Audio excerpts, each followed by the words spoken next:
오늘 우리가 함께 읽은 이 성경 말씀은 세례 요한의 고백입니다. 먼저 본문으로 들어가기 전에 세례 요한이 어떤 사람이었는지 좀 살펴볼 필요가 있는 것 같아요. 세례 요한은 태어날 때 보통 평범한 사람들과는 좀 다르게 태어났습니다.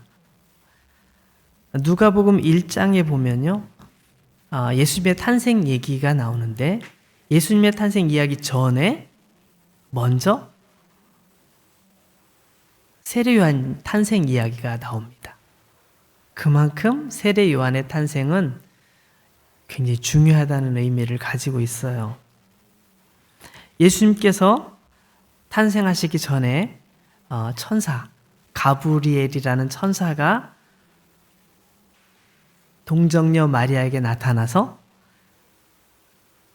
아이를 낳을 거니까 이름을 예수라고 부르라고 그렇게 알려주잖아요.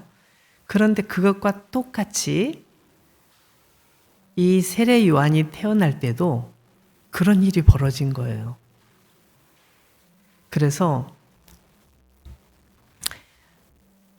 아주 예외적인 상황인 거죠. 요한의 부모님도 보통 사람은 아니었던 것 같아요. 요한의 아버지는 그 당시에 제사장이었는데 아주 경건한 제사장이었어요. 아주 경건한 제사장이었어요. 늘 기도하는 경건한 사람이었어요. 엄마도 역시 항상 기도하는 엄마였어요. 아빠도 기도하는 사람, 엄마도 기도하는 사람, 두 사람이 늘 하나님께 기도하는 사람이었기 때문에 거기에 태어나는 아이는 어떨까요?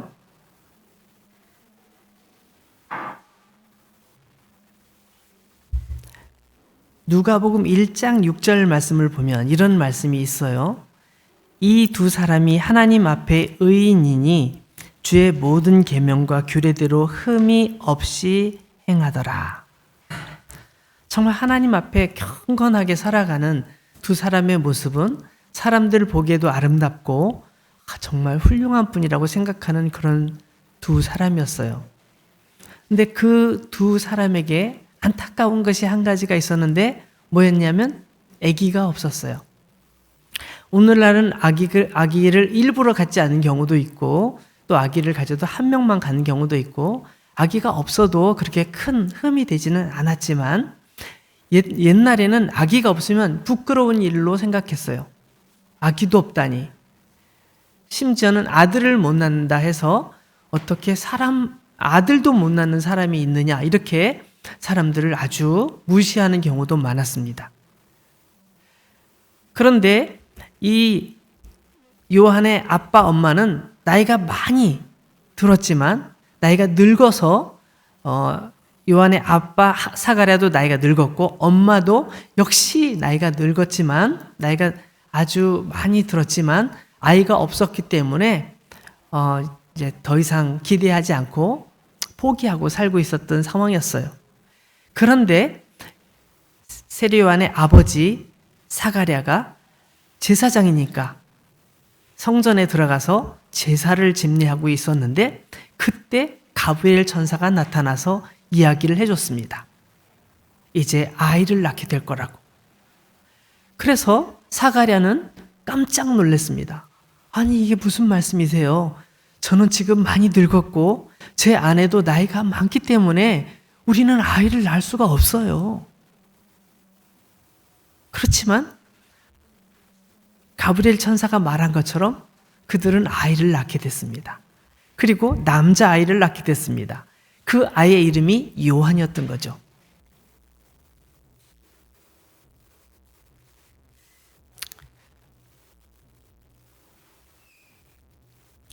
요한이 그렇게 태어나서 자라면서 그는 어떤 이야기를 많이 들었을까요? 제가 요한의 아빠라면 요한에게 이렇게 얘기해 줄 거예요. 너가 태어난 것은 아주 특별하단다. 너는 이 세상에 그냥 태어난 게 아니고 넌 아주 특별한 이유로 태어난 거야. 너는 장차 이런 일을 하게 될 거야. 그러니까 너는 앞으로 더 경건하게 엄마 아빠도 경건하게 살았지만 너도 더 경건하게 살았으면 좋겠다. 그렇게 얘기를 저 같았으면 했을 것 같아요. 근데 제 생각에는 성경에 보니까 이 사가랴, 그러니까 세례 요한의 아빠도 그렇게 얘기했던 것 같아요. 엄마도 그렇게 얘기했던 것 같아요. 그래서 이 요한은 어렸을 때부터 아주 특별한 생활을 합니다. 평범하지 않아요. 그는 사람들과 함께 집에서 살지 않고 집에서 멀리 떠나서 광야, 사막에서 살아요. 사람들이 거의 찾아오지 않는 그런 곳에 가서 삽니다. 부자가 되려고 돈을 막 벌려고 하지도 않습니다. 사람들에게 존경받고 싶어서 막 존경받을 일이 뭐가 없을까? 그렇게 사람들에게 보여지려고 하지도 않습니다. 나를 향한 하나님의 뜻이 무엇일까? 하나님 그것을 저에게도 가르쳐 주세요.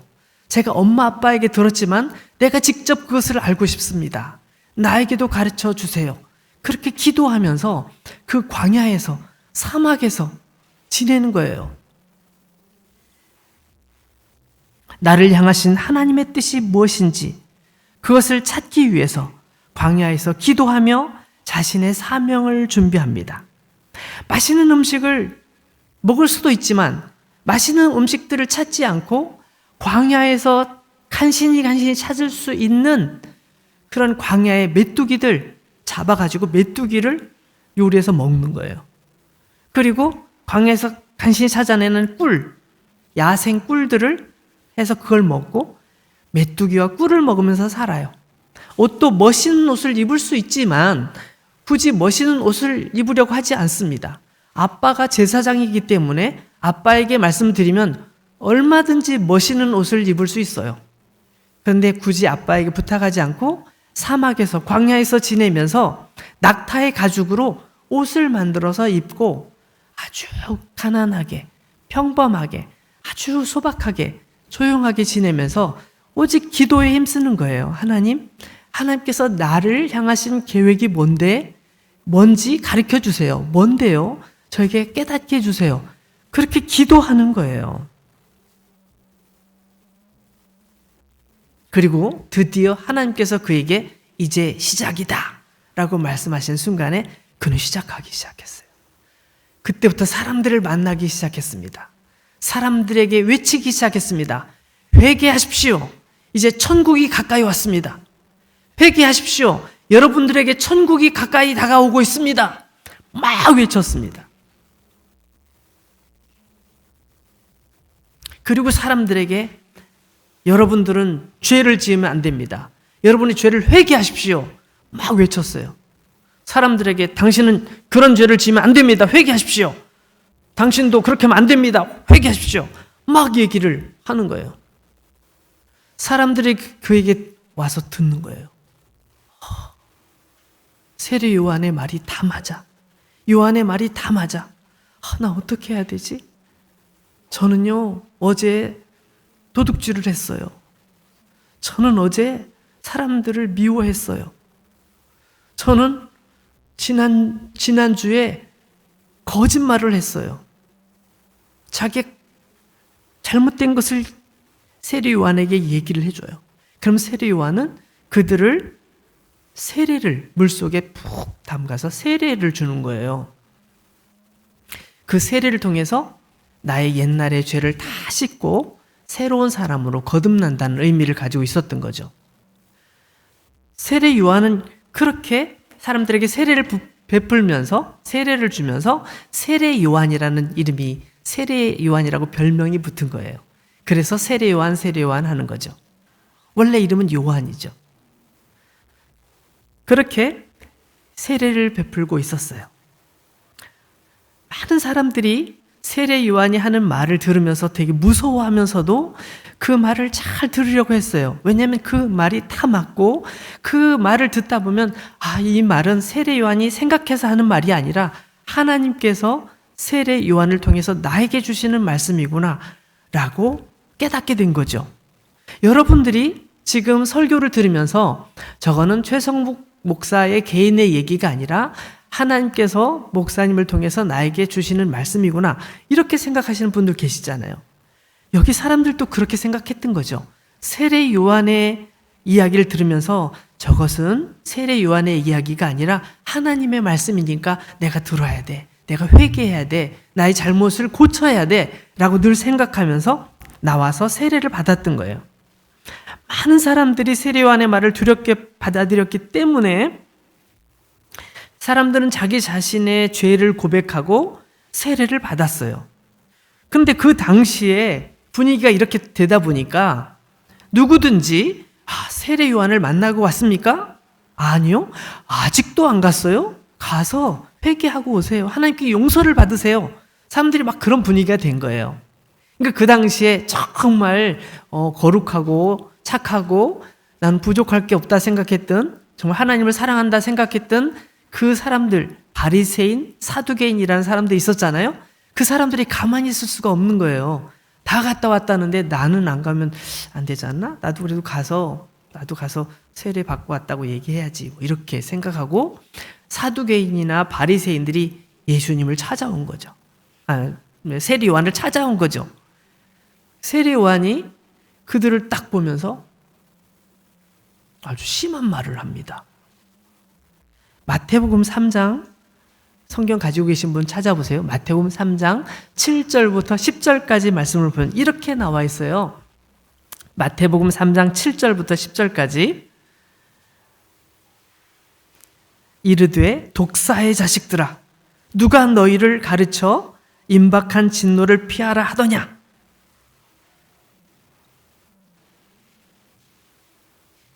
아주 훌륭한 옷을 입고, 아주 멋있는 옷을 입고 점잖하게 아주 경건한 모습으로 온 사람들에게 이 독사의 자식들아 라고 말하는 건 최고의 욕인 거예요.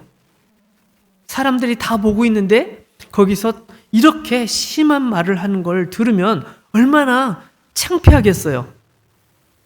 근데 그것을 이 세례 요한은 그걸 가리지 않고 그 사람들에게 그렇게 말을 하면서 이렇게 얘기해요. 독사의 자식들아, 누가 너희를 가르쳐 임박한 진노를 피하라 하더냐? 그러므로 회개에 합당한 열매를 맺고 속으로 아브라함이 우리 조상이라고 생각하지 말라. 내가 너에게 이르노니 하나님이 능 이 돌들로도 아브라함의 자손이 되게 하시리라.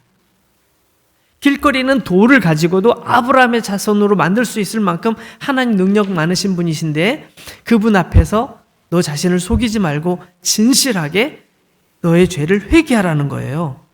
그러면서 이미 도끼가 나무 뿌리에 놓였으니 좋은 열매를 맺지 아니하는 나무마다 찍혀 불에 던져지리라. 하나님의 큰 심판이 앞에 있으니 정신을 바짝 차리고 너 자신을 돌아보아 너 자신이 온전하게 하나님 앞에 서도록 하라 라는 경고의 메시지인 거죠. 엄청나게 무시무시한 이런 말을 전해줍니다. 얼마나 강한 말이에요. 근데 세례 요한은 사람들을 주저하지 않아요.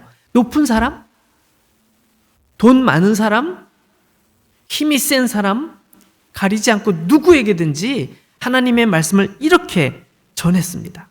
내가 전하는 말은 내 이야기가 아니라 하나님께서 주시는 말씀이고 이 말씀을 들어서 회개하는 사람은 하나님께 용서를 받아서 천국에 들어가겠지만 그렇지 못하면 정말 여기 나무마다 찍혀 불에 던져진다고 말한 것처럼 지옥에 들어간다면 이것처럼 끔찍한 일이 어디 있겠나. 세례 요한은 그렇게 생각했던 것 같아요. 그래서 그들에게 강한 경고를 주면서 빨리 마음을 돌이키도록 얘기했던 것이죠. 이 말을 하면 사람들이 좋아할까? 사람들이 내가 이 말을 하면 사람들이 화를 내는 거 아닐까? 다시는 안 찾아오면 어떻게 하지? 이런 생각하면서 말을 조마조마하지 않고 정말 하나님의 음성으로 하나님의 뜻대로 말씀을 전했던 거예요.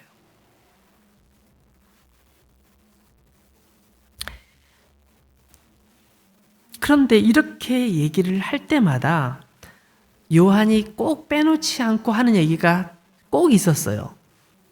그 얘기는 뭐냐면 앞으로 여러분에게 어떤 분이 나타날 거예요. 그분은 저와는 비교할 수도 없는 분입니다. 나는 여러분에게 물을 가지고 지금 세례를 주고 있지만 그분은 불과 성령으로 세례를 주실 것입니다. 나는 여러분에게 작은 능력을 나타내고 있지만 그분의 능력은 나와 비교할 수 없습니다. 그래서 나는 그분의 신발을 들어드리기조차도 할 수 없습니다. 마태복음에는 그렇게 나와 있고 누가복음하고 요한복음에는 내가 그의 신발끈을 풀어드릴 자격조차 없습니다. 그렇게 표현을 하여. 그러면서 그분이 오시면 여러분 달라질 거예요. 그분이 오시면 그분은 성령과 불로써 여러분에게 세례를 베푸실 것이고 손에 키를 들고 자기의 타작마당을 깨끗하게 하실 것입니다. 그때 여러분들 알곡은 창고에 모으고 쭉정이는 다 불에 불살라 버릴 거예요. 그게 무슨 말이죠? 나중에 알게 될 겁니다. 세례 요한은 그렇게 얘기를 계속 해줬던 거예요. 그분이 누구죠? 그렇습니다. 그분은 예수님이죠. 어느 날 그 예수님께서 드디어 사람들이 모여있는 세례 요한이 있는 그 장소에 오시죠. 그때 요한복음 1장 29절, 우리가 지난번에 요한복음을 1장을 볼 때 거기에 우리가 함께 봤는데 거기 보면 이렇게 나와 있습니다. 요한이 예수께서 자기에게 나오심을 보고 이르되 보라, 세상 죄를 지고 가는 하나님의 어린 양이로다.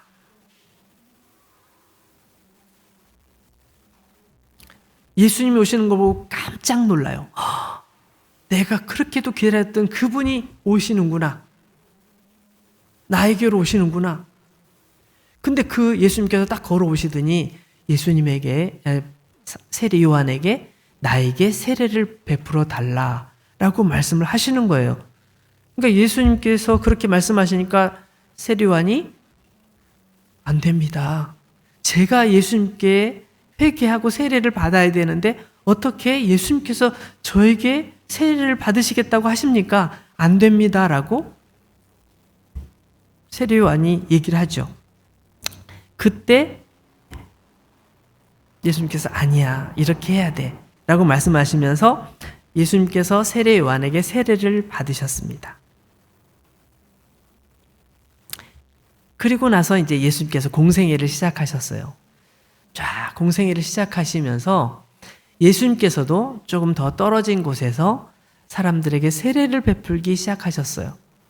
자, 세례 요한도 세례를 베풀고 있었고 거기서 좀 떨어진 곳에서 예수님께서도 세례를 베풀고 계셨어요. 그런데 사람들이 예수님께 세례를 받으러 가는 사람들이 점점 많아지면서 세례 요한에게 세례 받으러 온 사람들이 점점 줄어들기 시작했습니다. 세례 요한의 제자들이 어땠을까요? 우리 스승님을 따르던 사람들이 다 어디로 가고 있지? 알고 보니까 예수님께로 가고 있는 거예요. 그래서 요한복음 3장 26절 말씀을 보면 이런 말씀이 나와 있어요.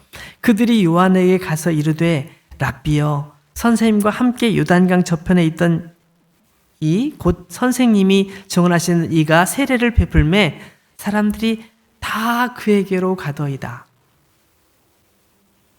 이게 바로 우리가 좀 전에 읽었던 본문의 바로 앞에 부분에 있는 이야기예요. 예수님의 제자들은 자존심이 상했어요. 세례 요한의 제자들은 자존심이 상했어요. 다 예수님께로 가니까 그래도 우리 스승님이 더 옛날부터 시작하셨고 더 일찍부터 해서 많은 사람들이 왔었는데 그 사람들이 자꾸 떠나가니까 너무너무 마음이 힘들었어요. 그래서 예수님, 세례 요한에게 스승님 이거 어떻게 해야 돼요? 라고 대책을 물어보는 거죠. 여러분, 이게 일종의 질투라고 말할 수 있을 것 같아요. 여러분에게 한번 질문해 보고 싶어요. 여러분은 다른 사람이 미울 때, 질투심이 생길 때 어떤 마음이 들든가요? 여러분, 성경에 보면 질투심 때문에 사람을 죽인 사람도 있어요. 구약 성경에 보면 가인이라는 사람이 있었어요. 그 동생은 아벨이라는 동생이 있었고요. 가인과 아벨이 1년 동안 열심히 일을 해서 이제 다 농사가 끝나갈 때쯤 가인과 아벨이 하나님께 제사를 지냈어요. 예배를 드렸어요. 가인은 농사를 짓는 사람이었기 때문에 농사 지은 곡식을 가지고 제단을 만들어서 거기다 놓고 하나님께 예배를 드렸고, 아벨은 양을 치고 가축을 돌보는 사람이었기 때문에 양을 가지고 제물을 만들어서 하나님께 예배를 드렸어요. 그런데 하늘에서 불이 확 내려오더니 가인의 예물은 그냥 놔두고 아벨의 예물에 불이 내려서 불이 붙어가지고 확 탄 거예요. 아, 하나님께서 아벨의 제사를 받으셨구나. 그걸 금방 알 수 있었어요. 가인은 그 상황을 보면서 화가 났죠. 아니, 나도 열심히 농사를 져서 나도 예배를 드렸는데 왜 내 예배는 안 받아주시고 왜 아벨의 예배만 받아주시는 거야? 화가 났어요. 막 견딜 수가 없었던 거예요. 그냥 막 어떡하지? 막 화가 나니까 막 정신을 못 차리고 있다가 미워 하다가 사람들 아무도 없는 들판에서 자기 사랑하는 동생을 죽여버리게 되죠. 그게 인류 최초의 살인 사건인 거예요.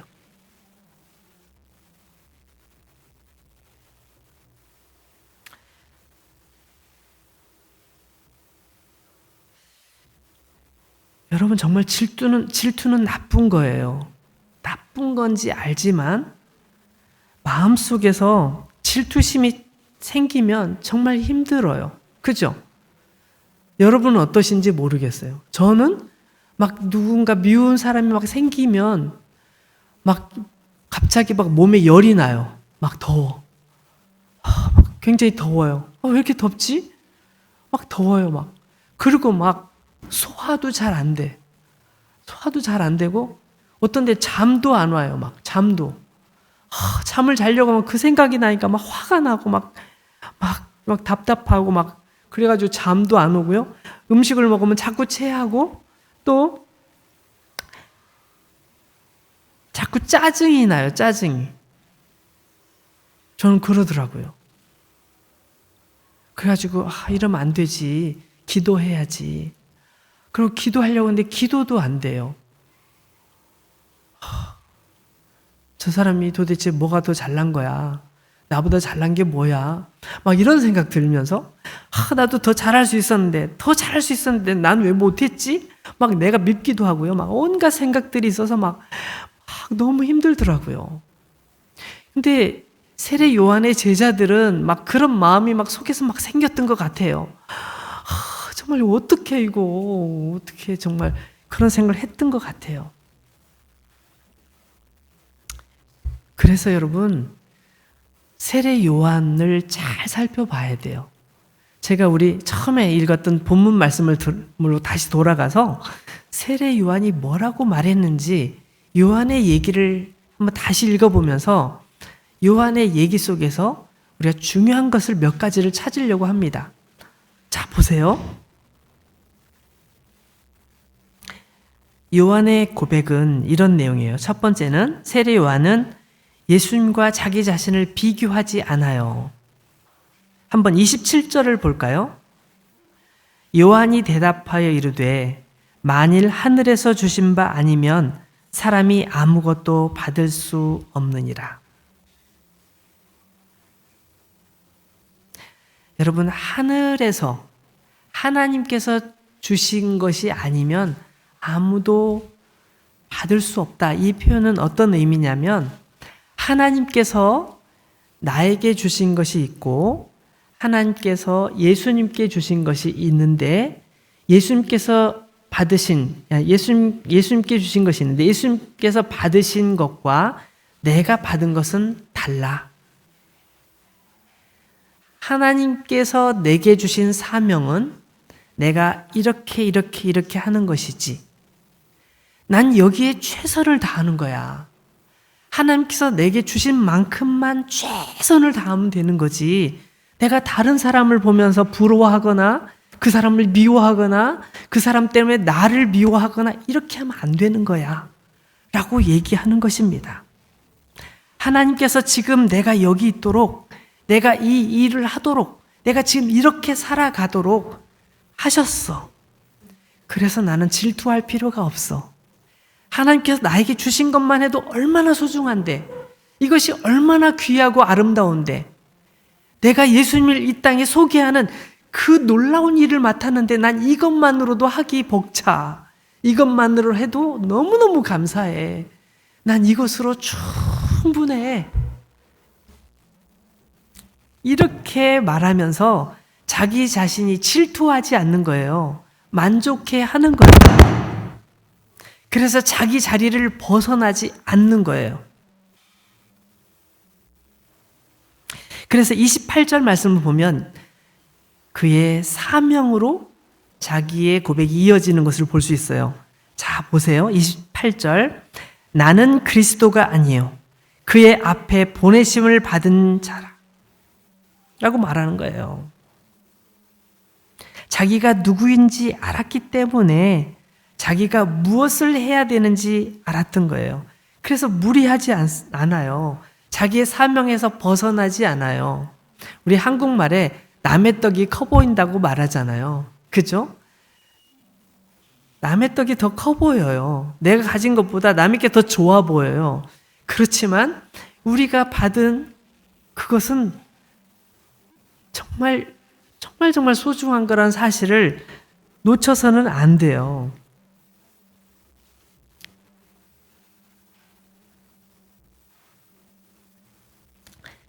우리가 각자가 가지고 있는 소중한 것들이 있습니다. 저는 늘 그런 생각을 해요. 이런 비교가 될 때 저는 이런 생각을 합니다. 하나님께서 나에게만 주신 가장 소중한 게 뭘까? 하나님께서 나에게 주신 가장 소중한 게 뭘까? 그걸 생각해요. 저는 우리 교회를 생각할 때도 그렇게 생각해요. 우리 교회가 할 수 있는, 우리 교회 주신 사명이 뭘까? 하나님께서 우리 교회에게 허락하신 그 하나님의 선물은 뭘까? 우리 교회만 할 수 있는 일은 뭘까? 그런 생각을 해봐요. 가만히 생각해보면, 그래, 이건 우리 교회만 할 수 있는 거지.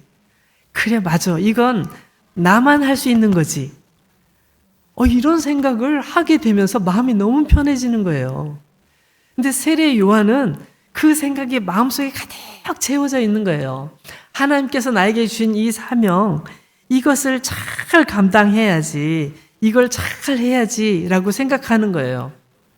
여러분의 사명은 뭐라고 생각하세요? 제가 놀랐던 건 뭐냐면 내 사명이 뭔지 모르는 사람이 많아요. 사명이 뭔데요? 사명이란 너가 태어날 때부터 하나님께서 너에게 주신 어떤 너만 할 수 있는 일이지. 그게 사명이야. 나 그런 거 생각 안 해봤는데요? 나 그런 거 모르는데요? 하나님께서 나에게도 주셨을까요?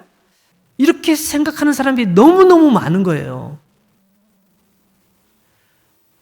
여러분, 이 세상에 나와 얼굴이 비슷한 사람은 많이 있을 수 있어요. 그렇지만 나와 똑같은 사람은 단 한 명도 없잖아요. 그죠? 나의 얼굴, 나의 키, 또 내가 생각하는 나의 마음, 또 내가 좋아하는 취미, 또 내가 좋아하는 공부, 아니면 내가 좋아하는 일, 또 내가 정말 나의 좋은 점, 이런 것들을 다른 똑같이 가지고 있는 사람은 이 세상에 단 한 명도 없단 말이에요. 그러면 하나님께서 나에게 특별히 주신 사명이 있다는 거예요. 세례 요한에게는 예수님을 이 땅에 소개하는 사명을 주셨다면 여러분, 우리 각자에게도 그런 사명을 주신 거예요. 그래서 어떤 사람은 사명을 깨닫고, 그래, 나의 사명은 바로 이거야. 이것을 위해 난 달려갈 거야. 난 이것을 위해 최선을 다할 거야. 라고 생각하는 사람이 있는가 하면, 어떤 사람은 그런 게 어딨어. 난 몰라. 그러면서 그냥 살아가는 사람도 있단 말이에요. 여러분, 그 중에 어떤 사람에 속하세요? 여기 보니까 세례 요한은 28절 다시 보면 나는 그리스도가 아니라고 확실히 얘기해요.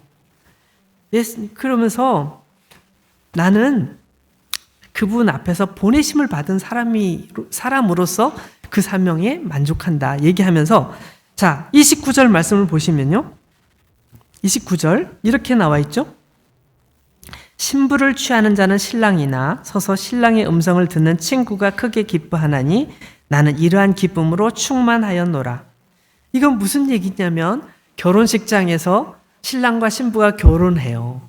그러면 사람들이 다 신랑 신부에게 축하의 박수를 보내주고 축복해주고 행복하게 오래오래 사세요 그러면서 선물도 주고 막 그러잖아요. 그러면 사람들이 다 막 너무 신부 오늘 세상에서 가장 아름다운 모습이야. 신랑 멋있어.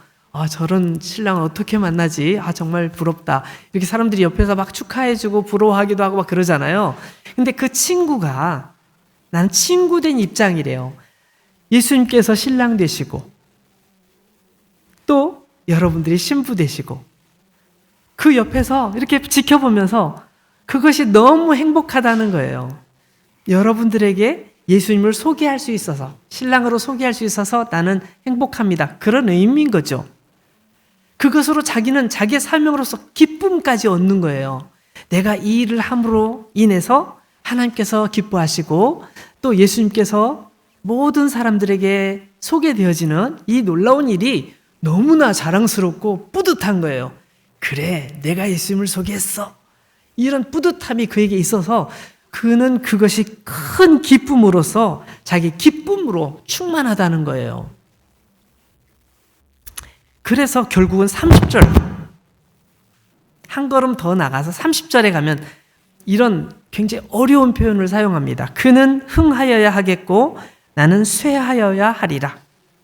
그분은 점점 잘 되셔야 되고 나는 점점 사라질 사람입니다.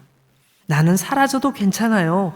내가 할 일을 다 마쳤다면 그것으로 나는 감사하고 나는 충분합니다. 내가 할 일은 여기까지입니다. 내가 이 일을 잘할 수 있다면 난 그것으로 충분합니다 라고 말하는 거예요.